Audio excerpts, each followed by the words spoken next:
Hello, it's Joe from ShopTo, joined by Dan, and this is the ShopTo Gaming Show, episode 17. Oh. Whew, 17. 1-7. That's 10 plus 7. Hey. You can see why you're the editor. It's an early morning maths for you. Okay, right. We're going to shoot through this today because we've... It's a little different mixture, haven't we? Because I think you've had a little bit of a joyful jaunt down to to London yesterday, didn't you? Yeah, I've been to see Quantum Break. So about halfway through this podcast, the interviews, we've got an interview with Remedy Entertainment, but it's on YouTube anyway. But for those who listen on iTunes, and just in case you've not seen it, we're just going to kind of edit it into the middle of this show, so you'll hear the interview on iTunes, you'll see it on YouTube, everything. So the show might be a bit shorter from us too, but there's a lot to do today. There's a lot to get through. Yep. So we'll just shoot through. It might be a bit of a short show, I don't know. It might be. I've just got a lot to do, so... Okay. Let's kick it off then, shall we? Yeah, let's go. News. Let's get on with the gaming news. I'm doing it. Yeah, I'm blanking it out in my head. Right. Good. Battlefield 5 and Titanfall 2 are set for a 2016 release, and Mass Effect is now coming in 2017. Curses. I mean, come on. It's taking too long now. And we've got Mirror's Edge, haven't we, coming? Oh, yes, year. that pops up, yes. That's coming. I'm trying to balance my iPad. Don't fall over.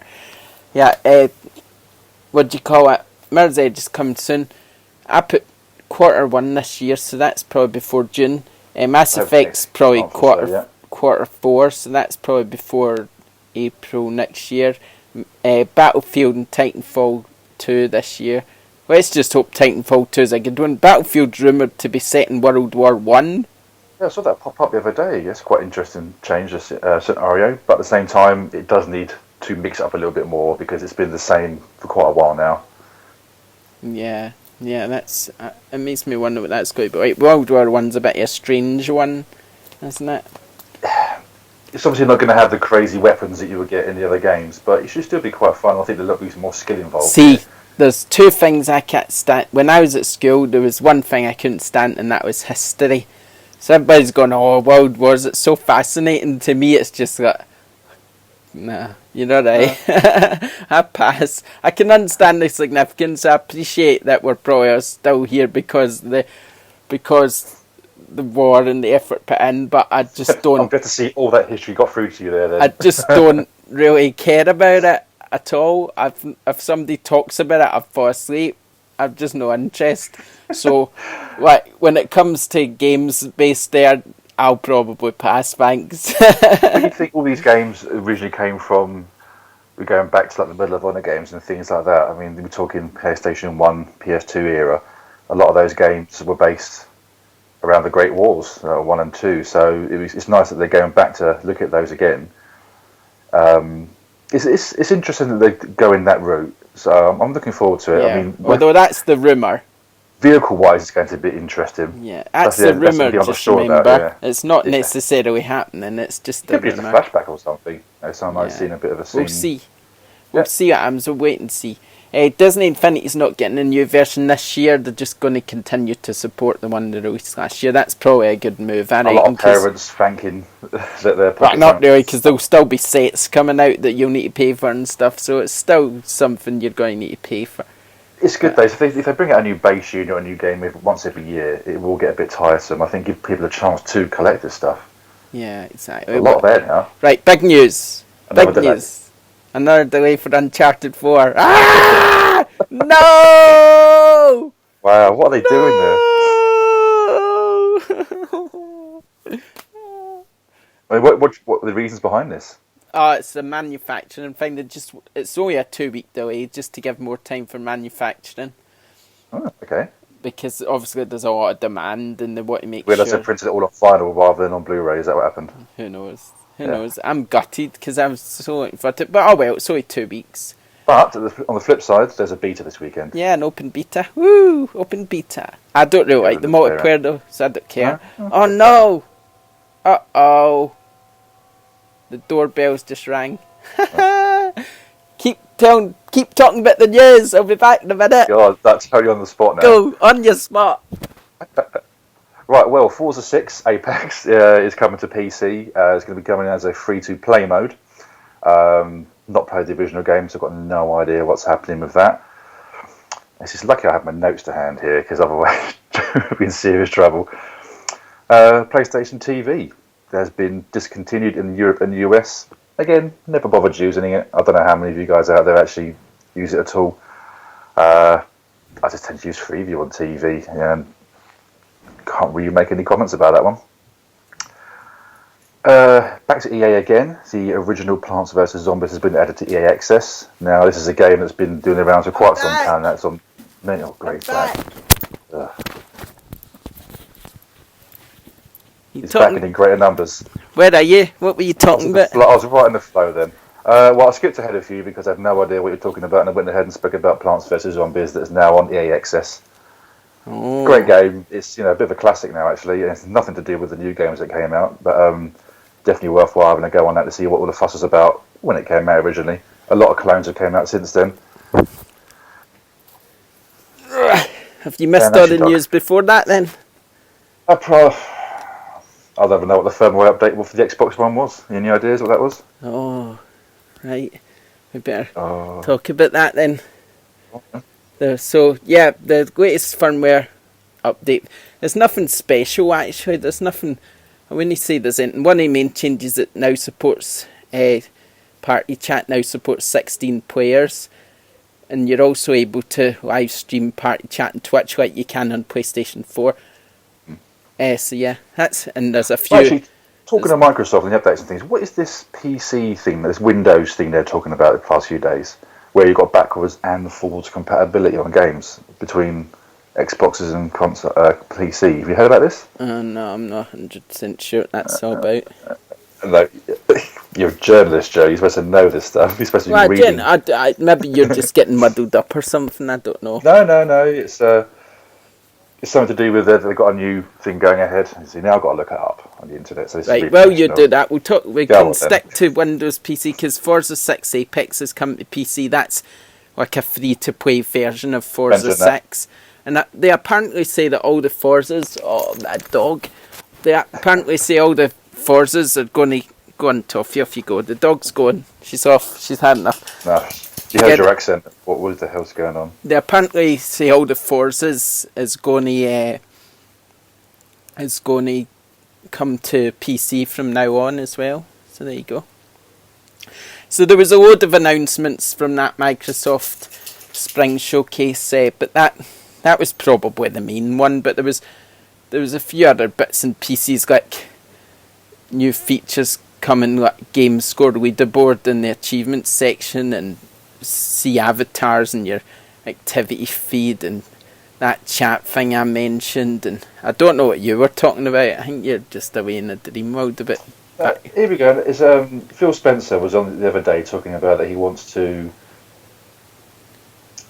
I know what you're talking about. Windows 10. You're saying it as if it's happening. One of the things he was talking about is that he would like to see an Xbox sort of almost become modular so that you can upgrade it like a PC. Yeah, that's what I was getting. I didn't say it was news. I just saying that's what I heard. Yeah, but it's not happening. I ignored it because it's not something I think will ever happen. What's the point of a modular Xbox? What's the point of buying a console that you can upgrade? You may as well just buy a PC, and it's going to cost too much money, and then the people who don't want to upgrade are going to be left behind, and then it will all just be all over the place, and it will just be stupid. That defeats the whole purpose of a console, really. I mean, just shut up. Don't talk all the nonsense. Right, Dark Souls 3 comes with the Dark Souls 1 on the Xbox 360 for backwards compatibility. So that's quite cool. Yeah, that is good. That's very good. Obviously, if you pre-order, you get that. That's quite good. I mean, I'm not really a Dark Souls fan, so because it's too hard for me. So I'm not. See, I'll try not to abandon you. Shall we see what this post is? Look, it looks like a game. Oh, it's a game. Oh, look! Speaking of games, look what I've got. Oh. The Yeah, I'm looking Division. forward to playing that. I installed the Division last night. Right, excuse me if there's some noise here. I'm opening a letter. It's a PlayStation game. It's this. No, you keep moving it. Oh, Plants vs Zombies. Lovely. We've already got that. I don't know who that's came from. That's strange. It'll be straight for me, eh? I don't know who that's from. Bizarre. Oh well. Mysterious packages in the post. You can check if a writing first, make sure it's not like a disgruntled employee or something. I'm not sure where that came from. Oh well. It's Colin Gallagher. He's trying to get back at you. He's going to try and poison you so he can take over the podcast. Who knows? Who knows where that came from? It's a mystery. Shenmue 3 seems to be coming along quite nicely. This is the backed third part of the Dreamcast classic. It is a proper classic game. Did you back this at all? Nah, don't think so. Nah, I'm not. Not your cup of tea. Don't know what it is. I know what it is. I know what it is. Yeah. I know what Shenmue 3 is because I saw it being announced at the PlayStation Experience, I think it was, but I wasn't really that fussed about it. But it does look nice, I mean, if you're into that sort of thing. So, yeah, go for it. Go for it. How exciting. And that's quite funny. I mentioned a minute ago, actually, about the PlayStation TV being discontinued. Did you ever use it? I never got one, so no. Oh, fair enough then. So, did you have one then? Oh, no, waste of money. Well, if you've got a PlayStation Vita... I'm doing a podcast for a shop, wasting money. Got a PlayStation Vita. I mean, I don't think MD will miss it that much. It never really took off, that's just the way it is. Did we talk about the PlayStation firmware? Oh, I left that to you because you have more information on that than me. Right, PlayStation 3 firmware, I've actually got it. I've downloaded the beta now. So, it's small things. There's the ability to appear offline. Which you couldn't do before, and there's a lot of things like friend notifications. When your friend comes online now, you can be notified. You can appear offline. There's a user schedule events, so if you have a load of friends, you can schedule a game, and then you'll come on at that time, and it'll automatically log you into the game and stuff. So that's actually a good idea. Yeah, it's do you think it'll update the game before? I'm just thinking because you know what the PlayStation's like for updating stuff. I don't know, possibly. There's another thing called Play Together. This feature allows all members of a party to see what each person is playing, so that you can easily join a friend's game or start a new game together. I don't really get that. Didn't they have something like that already? Feature allows all members of a party to see what each person is playing, so you can easily join a friend's game or start a new game together. Maybe you couldn't do that before. I thought that. But you use the PlayStation more than I do, so I think you might have a bit of indication. Yeah, I mean, I don't really play online much, though, so it's not something I'd probably have noticed. But I just thought something was like that already. Remote play for PC and Mac is coming, so that's cool. Good. And Daily Motion, you'll be able to live broadcast on that now, as well as YouTube and Twitch and what's the other one called? Ustream. So there you go. Yeah, so we've got lots of new still. HoloLens development kit's going to cost $3,000. That's quite a lot of money. But obviously it's a development kit, so... To me, HoloLens is one of these things that's not really going to take off that well in terms of... I can't figure out its purpose in a game. In terms of gaming, I think it's going to have other features for a more sort of world features, if you know what I mean, like medical and stuff. Because I think industry rather than gaming, isn't it? They make it look really good when you see it, when you see like videos of it and stuff. But in actual fact, I think it's only a little letterbox you look through. It's like looking through a letterbox at the hologram, so everything else is all blacked out apparently. So it's not quite as good as what it looks. I mean, I don't know. It'd be good to try it. That event at E3 made it look amazing. Yeah, exactly. So it was a bit of trickery involved there, do you think? I think if you YouTube what it actually looks like, if you YouTube or HoloLens, what does it actually look like, you'll probably see... This is the danger I'm finding with a lot of stuff, especially with the new VR tech. You can't really show screenshots of what the VR stuff's going to look like, so you're really relying on the trust and sort of honesty of people that have actually used it to give you a better indication of what it's like. Yeah, You know, with exactly. games at the moment, you could put a video on YouTube or read our reviews and stuff. You know what it's going to be like. The other stuff, I'm really worried about. Yeah, it's strange. Oh well, never mind. Okay, Fallout 4 price that's actually increased now. I just wanted to That's mention it. Yeah. that it was actually going to increase, but it is increased. Speaking of VR, HTC Vive will cost £689 in the UK. Now, the Vive is a bit different from the Oculus because the Vive comes with these room sensors. So that's the only VR headset that kind of, I think it measures the room. You need quite a bit of space, don't you, to get the best experience. Yeah, so it's more expensive, but there is a reason for it.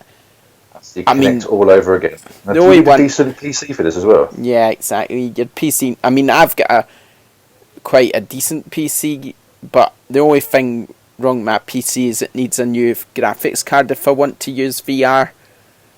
So you're probably paying another sort of £400-500 Yeah, so I'd on need to top pay of the I'd 689. need to pay that and then buy a new graphics. So I'd just stick to PlayStation VR. Got the PlayStation, got the camera, got the Move. So I need the PlayStation VR, and I'm sorted. So there you go. Okay, Nintendo. There's a lot of Nintendo no, wait news there, let's yesterday. get these other ones out the way first. We've still got some stuff here. You want to talk about Nintendo, See, do you?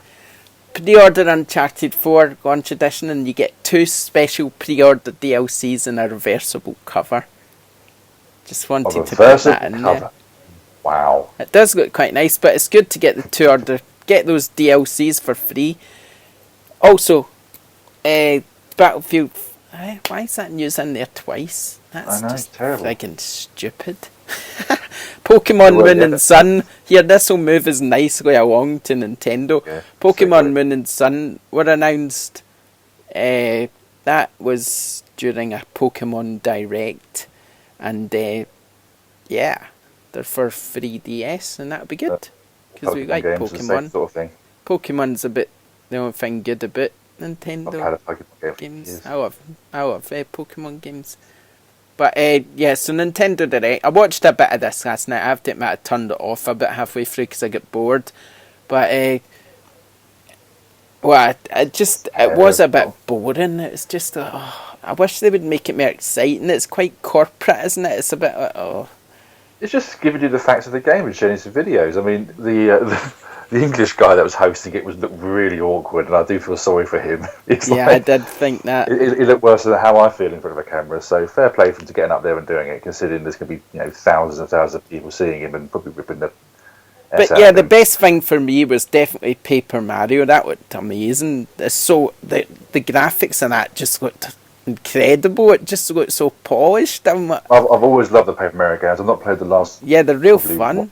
Maybe, but they're good fun games. I'm sure I played the last one on 3DS and I really liked it. So this one looks quite cool. But Nintendo seem to have this sort of new fascination with paint. First Splatoon, and now this new Paper Mario game's about putting colour back in the world and splashing paint everywhere. So there we go. They probably sit there in like one of the little rooms and just have a bit of a brainstorm, and then say that's a good idea. The Wii U and the 3DS can make graphics of that sort of nature. We use that as a season of painting and stuff. Yeah, but what was the other you've got things? Monster Hunter Generations coming out for the 3DS. So I'm guessing that's more of the same over and over and over and over and over again. Yeah. You've got Super Nintendo games coming out for the new 3DS and new 3DS XL virtual console, which is quite cool. Cough, more of the same. There's Earthbound is a game that is readily available and is always quite expensive when I buy the original. You could just sum up Nintendo Direct by saying more of the same, couldn't you? Come on, you say that, but then you look at the Xbox backwards compatibility and the PlayStation. Yeah, but they do have new games coming out that aren't more of the same. Quantum Break, for instance. The Stone Cold classics that would never, ever. No, but I'm just saying, look at the games announced though, Star Fox and Star Fox Zero, forward to that. Star Fox Guard, I think it's called now. Star Fox Guard's a very different sort of game. I played that a couple of years ago in London. I did enjoy that quite a lot. Yeah, that does look a bit different. It looks. I can see why it's bundled with the other game, though. It doesn't look like it really standing its own. It's not a standalone game at all. It won't be. But there's a lot of community functions in there, which I'm good to see Nintendo pushing even more so. What else stood out? I just think they should give Wii U in there. I think they should just say, right, here's the NX. Well, there's still a lot of people programming for it, so they can't just sort of forget about it. There's a lot of people that have paid for the Wii U. Here's they can't the NX. just not support it. Buy 3DS. 3DS, we love duty bits, by the way. Brilliant system. Love 3DS. Wii U, chuck it out the window. Because it's well, the one that stood out to me a bit, which I was surprised with, was Lost Reavers, which is a free-to-play dungeon crawler. That does look quite interesting. It might be something that might be worth looking into. I've no idea what element of... Obviously, it's a free-to-play. You've got to pay at some point, and it gives you games for nothing. So I was just wondering what element of payment there is to keep the game going. Is it sort of upgrading characters or what? So it'd be quite interesting. I think there's a beta for that middle of April. Do you not think people are just fed up with Nintendo now? I was thinking about this morning. Thinking, I just think Nintendo's kind of on its last legs. If they don't get this NX right, I think they're just going to struggle unless they go software only, because they probably made so much money from the Game Boy and the Wii that they could make umpteen mistakes. Oh yeah, I'm sure, but I just think people, obviously the people who like Nintendo at the moment are the people at you who've grew up with them, but I don't see this new generation of players, gamers who are 15 and younger maybe playing Nintendo. Well, there's a point with most gamers, I think, where they want to try and find something a little bit different, and that's what separates the sort of the casual from the reason, more hardcore. In my opinion, the casual will play your FIFA or guarantee it every year, and they might buy the Gran Turismos and they might buy the Grand Theft Autos, but they probably won't play them. Whereas other players, might start saying, well, I played these games to death now. What else is out there? And they might start venturing out to look at what's available on Nintendo, and that's when they hook you, because there's some great stuff out there. In my opinion, the kids aren't playing Nintendo games, and that's what they need to worry about, the kids, because if they don't grow up playing them, they're not going to exist by the time the kids are 30, and that's what they need to be looking at. So then this NX needs to appeal to the kids, not to the people who love Mario who are in their 30s and 40s, because that's not the future for them. The NX, unfortunately for the NX, it has to be an online style system where people can easily play with each other, not like the Wii U, where it's... The Wii U is a bit awkward though, isn't it? It's better than what the Wii was, I'll give it that. It's better, but it's still not great, is it? It's still a bit difficult to find your friend, just play together. It's not as simple as the other consoles they just are. need stronger, a bit better third-party support, I think, is where they fail. Yeah, the thing is, Nintendo, I would say, a couple of games last year weren't too good for Nintendo. The Mario Tennis on the Wii U looked fantastic, play fantastic, but just over so quickly. They need better support, but they need better online. They need to be in the here and now rather than in the past like they usually are. I'd compare them a bit to HSBC, the bank. You say they're in the past. These are the guys that revolutionised control pads, off-screen gaming. You can't say they're pure here and now and sort of thinking. They think those things that they have done, they've been copied very quickly by Sony, and there's a reason why that happens. But they copy as well. Everybody does it, but they've just not. This time round, they've not done it well, and it's true. It's just a fact. The Wii U is a failure. It really is. It is a failure. Yeah, there's no doubt about it. I mean, might not like hearing it, but it's the truth. I wish I played it more. There's a lot of games I play on it, but I don't play it hard enough. I'm not saying there's no good games on it, because there's plenty of great games on it, but it's just... I would say, actually, one of its problems I have with the Wii U and Nintendo games in general is the prices of the games don't depreciate. Yeah, that is a problem. Whilst that is a good sign of quality, that is also a pain if you're always looking to buy second-hand or trading and stuff. You find that you're never really going to get cheaper, and in a way that's kind of good because the quality is up there, but on the other hand, it does affect the sales of other people playing the games. I do feel bad for them, but I just think they need to wake up. Like I said, they need to wake up and sort of modernise and get they have to compete with Xbox and PlayStation. There's no doubt about it. They have to be able to do what they do and do it better, and they need that third party support, and they need to even make games. Although the games they make are great, they need to try and do more different stuff like Splatoon and stuff. They need to do something to stand out, because otherwise they're just going to. I think they realise that. I think they're working on it. It's just, is it too little, too late? I have to see where you're coming This from. NX, I think that this is just the big thing. This is what's going to make or break them, in my opinion. So hopefully it makes just them. forget about consoles and stick with handhelds. They do it so well. Yeah, we'll see. Hopefully it makes them. I mean, the other thing is, if they do fail with consoles, they can always just release Mario on iPhone and make billions. They'd probably make more money with one Mario game on an iPhone than they have in the past 10 years. That's how crazy it is. That's how much money you would make. But oh well. Right. We've got a topic week. We had 2 bits of the topic, but I'm just going to stick to one bit of the topic, and that's the AAA single player games like Uncharted need to include multiplayer. I'm also including Quantum Break in this as well, because it doesn't have multiplayer, so that's done something I think's a wise thing to do. Uncharted, see, I don't think story-driven games like Uncharted need multiplayer. I mean, I play the multiplayer in Uncharted. I don't like it. I'm quite happy to admit that. I don't think. I'm sure that there's plenty of people who think it's great, but to me, it's just. I don't really like it. I'll probably not play it. I'm only interested in Uncharted for the single player campaign, just like I would be Skyrim or whatever. Or personally, I would want to see more co-op options than multiplayer. Yeah, I'd agree with that. I think that's me as a personal gamer. There's a few people that I play with that I get great joy playing, side by side or over the internet, in large worlds like your Halos, your Dying Lights, your Destiny. Yeah. And using Destiny, I've hardly touched the multiplayer aspect of that. It's just the co-op, the raiding, and the single stuff. As long as the story is good and there's a lot of replayability, a single player game is great. Yeah, I agree. Well, let's see what some others have got to say. Yellowbug on Twitter, he said he doesn't think games like Uncharted need multiplayer. It's solely to please those unwilling to play the solo titles on their own. Why would you buy it then? That's what I don't get. No, that's what he's saying. People are unwilling, so they think they need multiplayer there to justify their purchase, sort of thing.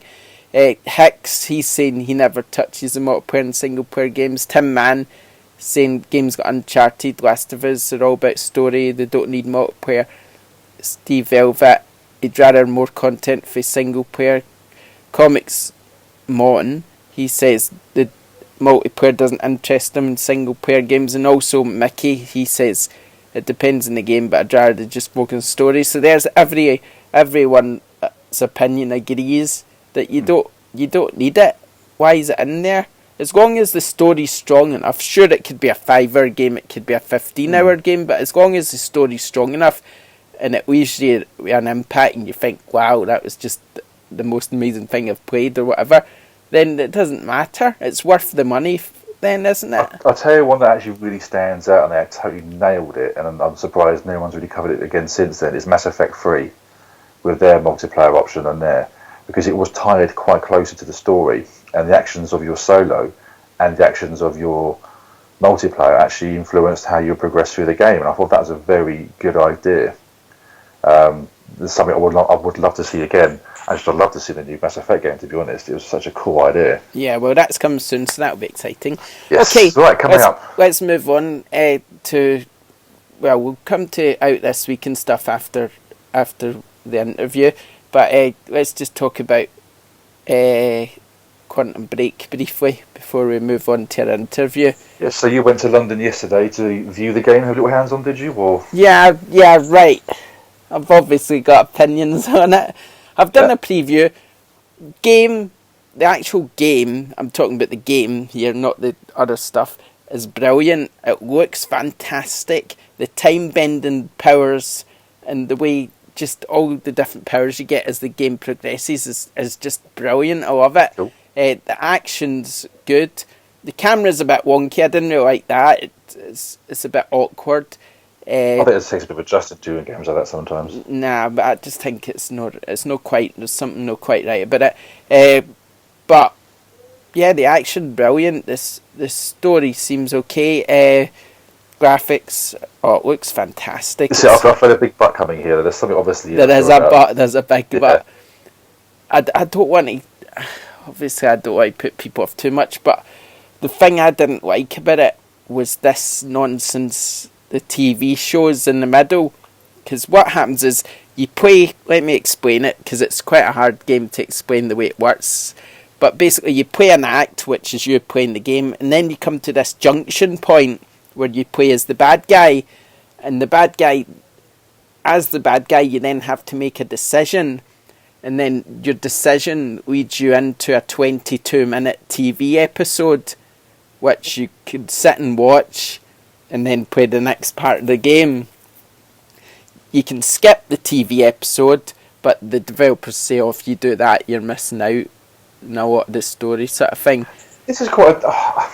But as a gamer, the TV, let me just say, the TV episode looks well filmed. It looks kind of like high quality, sort of Netflix style.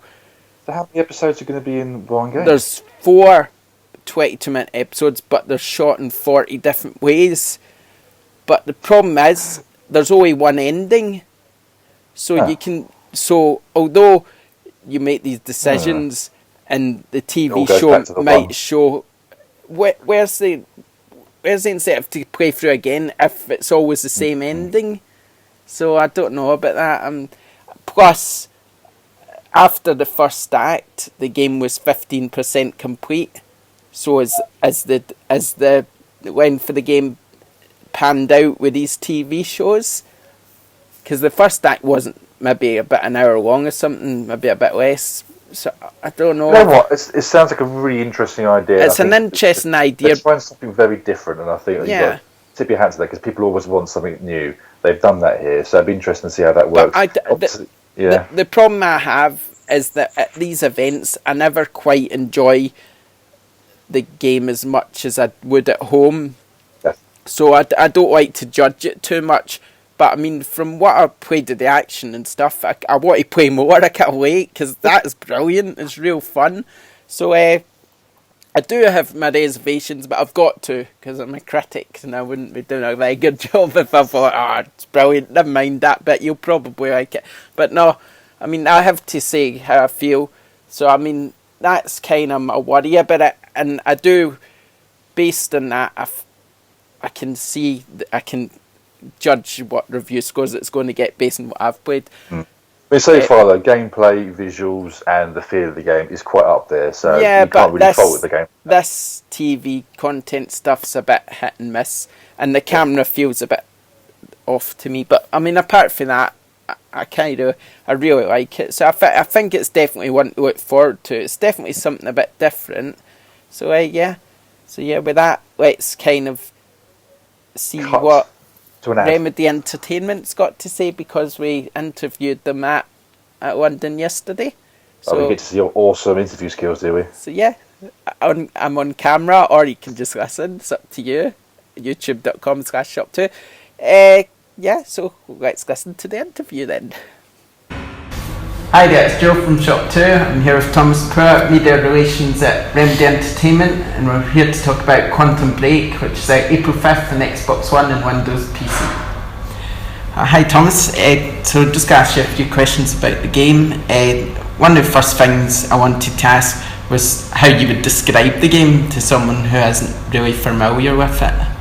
So, I mean, at its heart, Quantum Break is a third-person cinematic action game. I mean, Remedy makes action games, but we definitely invest a lot into the story. So it's a very, very story-driven game, and the really cool thing about that is that we also let players shape the story. They get to really impact how Quantum Break sort of folds out. So that's quite rare for a story-driven single-player game.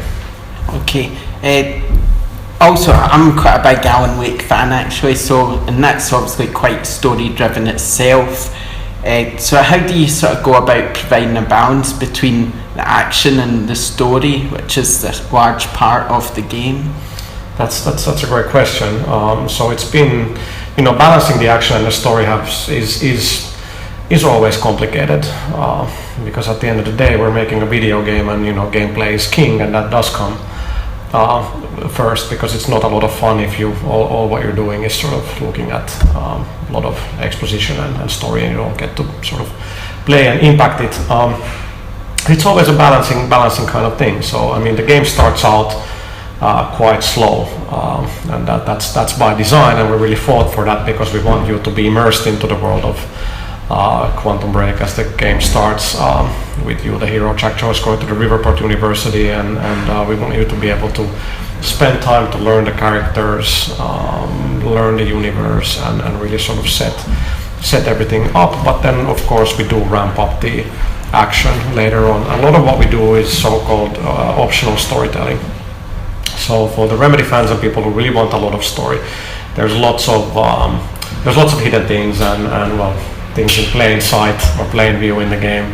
There's you can read lots of different emails and newspapers, and there's radio shows, and of course there's the very traditional Remedy. There's TVs you could dotter around that you can turn on, and you can see some pretty crazy weird stuff there that we've done. So we definitely try to put as much story as we can into the game, but also sort of leave it up to the player. If you want a lot of it, you can go around and find it, but if you just really want to sort of concentrate more on the action, you can do that as well. Yeah, I mean, one of the things I was going to ask is I feel that characters is quite a large part in the way that games like Uncharted and third person sort of games like that, the characters is quite an important part in how you relate to them. So do you feel that you've designed characters in such a way that players will relate to them? Yeah, it's there's a big difference between like a first-person game and a third-person game. Obviously, in first-person, a lot of the time, the thing that you're seeing is the gun. But in the third-person game, obviously, you're seeing your character, the back of the character most of the time. But yeah, you sort of see the personality a lot more through the animation and everything. It's a difficult thing between sort of choosing, do we let the player's imagination do a lot of the work, or do we sort of impose the character's personality traits onto you? And we're sort of halfway between there. We do give some backstory to Jack, but we also let a lot of it to sort of we don't want that to get into the way. It's really about the players sort of thinking about it and using their imagination a little bit, and it's a difficult balance to hit. But we also spent a lot of time making the villain Paul Serene, be interesting, and all the other characters as well. So it's always balanced, and there's been a lot of back and forth, like how much do we give backstory to Jack and so on. But I think we've hit a good balance. I noticed when playing there was these object narratives that you can pick up and as you go along. How do they play into the game? So that goes into what I said earlier, that there's a lot of sort of optional storytelling. That you can unlock these things and read about them. But there's also the specific things. I should explain the flow of the game first. So that there's a live action component to Quantum Break. So the way we thought about it is that the game is about the heroes, the game is about Jack Joyce's story, but then there's a live action component which is about the villain, Paul Serene and his company Murak Solutions, and what's going on there. So you really get to experience both sides of the story, and as the players get to shape the story through these moments we call it's a junction moment, where you actually take over as Paul, short playable sequence, and there you can make decisions that impact the live action episode that triggers after the junction. And depending what you've chosen to do in the junction, the story will fold out in a very, very different way. Some characters live, some characters die. But then during gameplay, you can also find objects like that unlock what we have coined as quantum ripples. And these things add, you can interact with an object in the game, and then that will trigger like an additional scene in the live action. It's a very, very subtle, like maybe one more scene with characters discussing something. Like, wait a minute, didn't I just do something there and they're talking about it now? And so we want to make it quite subtle, instead of sort of like, hey, you did this, this was your impact on the game. No, we want to make it a lot more subtle than that. I noticed there's quite a lot of when you're first starting out, it's obviously taking it nice and easy, taking you by the hand, but then these powers start to creep in, and then one after the other, and all of a sudden you've got quite a lot of powers to remember. Is there even more powers later in the game, or do you get most of them at the beginning?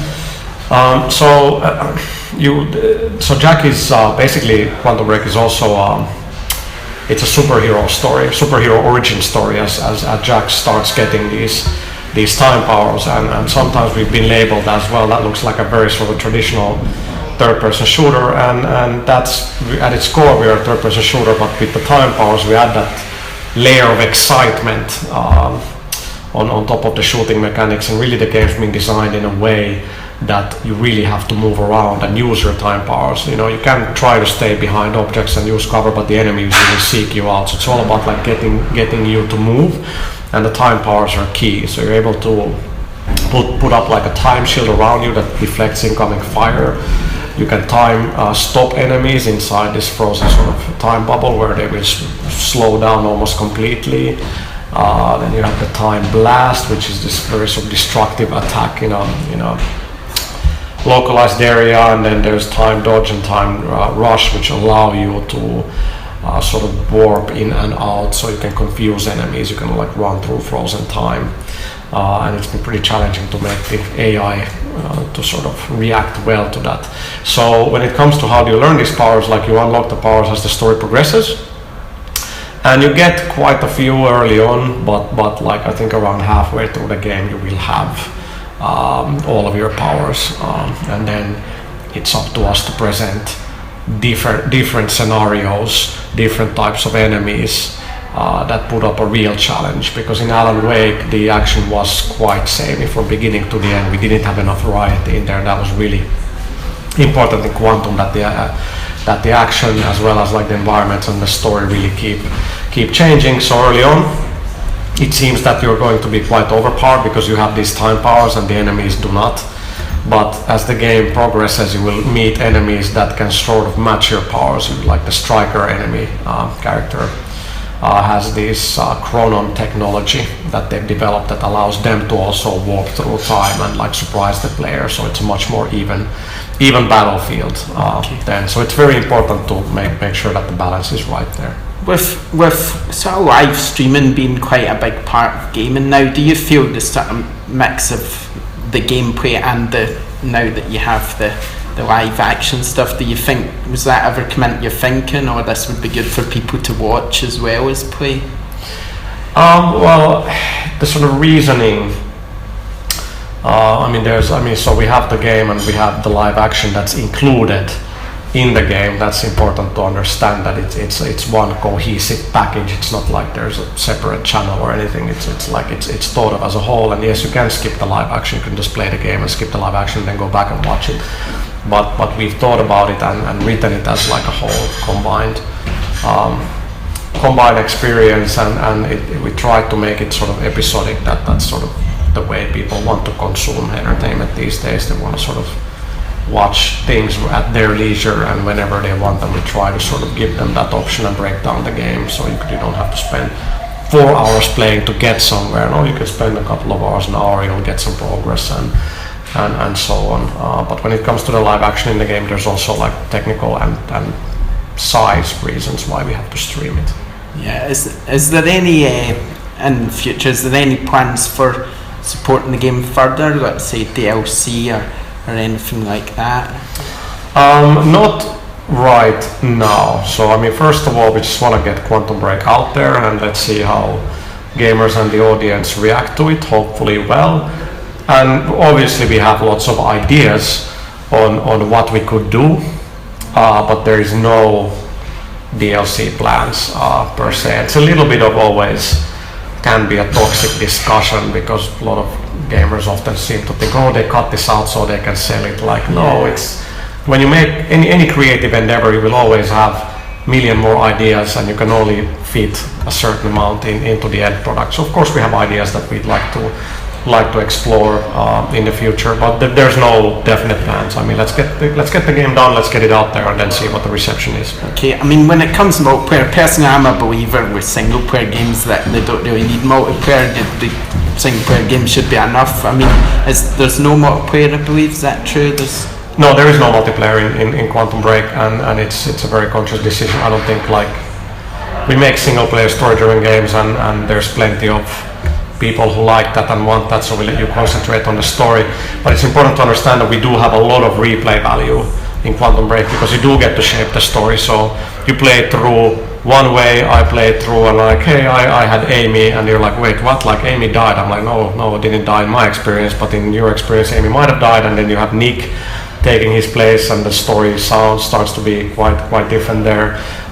So there's a lot of replay value. I mean, they have the obvious things that you can complete it on a harder difficulty level and unlock achievements, but really we give a real reason to play it through, to sort of experience the different ways the story can advance. I mean, there's only one ending in the game. That's important to understand, that there's one ending, but the way you get there can be very, very different. So like I said, the in-game content, from the radios to the newspapers to the emails, things you hear and see on the TV, all of that changes to sort of accommodate the things the player has done and chosen to do in the game. So there's definitely a lot of replay value. Okay, one last thing, just tell our customers why people should buy your game, really. So we can make another game. I think with Quantum Break, it's first of all, it's a brand new IP, it's a new game, which is a huge challenge.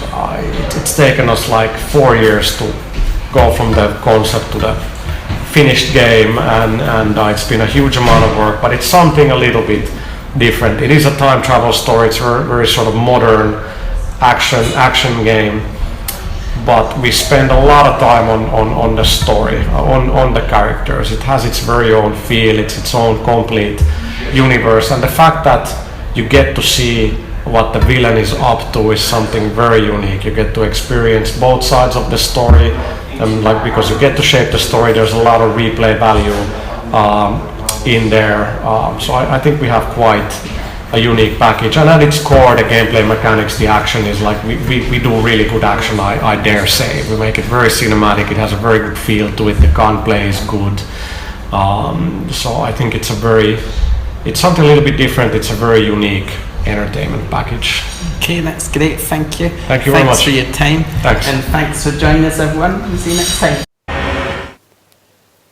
Okay, we're back. Never left. We never left. We sat here for 30 minutes in silence for that to finish. That's what happened there. Yeah. Okay, so, right. Time's getting on. I've got stuff coming out to next do. week. You're a busy man. Things to do, games to play. Ignore half of this rubbish on this list that's coming out next week, because honestly, there's just too much on it. I think I've went a bit of Tom Clancy's The Division out next week. The Legend of Zelda, what's it called again? Twilight Princess HD. That's out. Is that out today? Simulator. That's out today. Simulator. Goat Simulator. Yeah. Heavy Rain as well. Collection. Bus Simulator.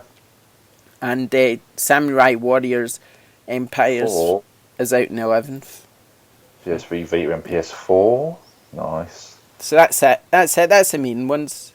That's the ones we'll worry about.